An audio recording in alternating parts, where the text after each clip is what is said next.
নিম্নচাপের জেরে টানা বৃষ্টি, তার উপর না জানিয়ে ডিভিসির জল ছাড়ার জেরে বন্যা পরিস্থিতি রাজ্যের বিভিন্ন জেলায়। প্লাবন বিধ্বস্ত জেলাগুলি পরিদর্শন করেছেন মুখ্যমন্ত্রী মমতা বন্দ্যোপাধ্যায় নিজে, করেছেন ত্রাণের ব্যবস্থা। ইতিমধ্যেই তিনি বানভাসী ঘাটালের পরিস্থিতি দেখে এসেছেন। মুখ্যমন্ত্রী মমতা বন্দ্যোপাধ্যায়ের নির্দেশেই এবার ব্যারাকপুরের সাংসদ পার্থ ভৌমিকের উদ্যোগে বানভাসী ঘাটালে বন্যা দুর্গতদের জন্য ত্রাণ পাঠালো উত্তর চব্বিশ পরগনা জেলা তৃণমূল কংগ্রেস কমিটি। রবিবার সকালে স্থানীয় প্রশাসনের কর্তা ব্যক্তিদের উপস্থিতিতে নৈহাটি পুরসভার সামনে থেকে ঘাটালের উদ্দেশ্যে রওনা হলো 18 গাড়ি ত্রাণ সামগ্রী। সমস্ত বিষয়টির তত্ত্বাবধানে সাংসদ পার্থ ভৌমিকের সঙ্গে দেখা গেল দুই বিধায়ক সুবোধ অধিকারী ও সোমনাথ শ্যাম, নৈহাটি শহর তৃণমূল সভাপতি সনদে সহ তৃণমূল কংগ্রেসের নেতা কর্মীদের। ত্রাণ বন্টনের এই কর্মসূচি নিয়ে কি বললেন সাংসদ পার্থ ভৌমিক, দেখে নেব এই কালে সেই বিশেষ প্রতিবেদন।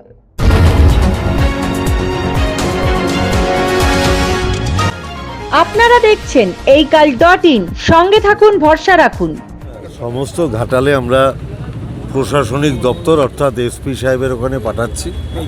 এসপি সাহেব ঘাটালের পুলিশ সুপার, ওখানে এসপি সাহেবের কাছে আমরা পাঠাচ্ছি। সেখান থেকে বন্যার্ত মানুষ যারা, তাদের মধ্যে ডিস্ট্রিবিউট হবে। মাননীয় মুখ্যমন্ত্রী মমতা বন্দ্যোপাধ্যায়ের নির্দেশে আমরা ঘাটালের বন্যা কবলিত মানুষের পাশে আমাদের উত্তর চব্বিশ পরগনা জেলা তৃণমূল কংগ্রেসের পক্ষ থেকে সামান্য কিছু ত্রাণ পাঠালাম, যাতে বন্যার্ত মানুষের এই অসহায় অবস্থায় তাদের পাশে দাঁড়ানো যায়। কি যাচ্ছে?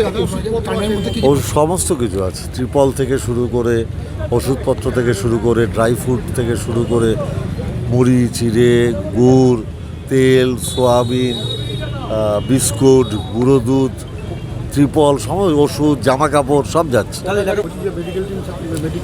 না না না, মেডিকেল টিম তো ওখানে লোকালি আছে, আমরা ওষুধ পাঠিয়ে দিচ্ছি।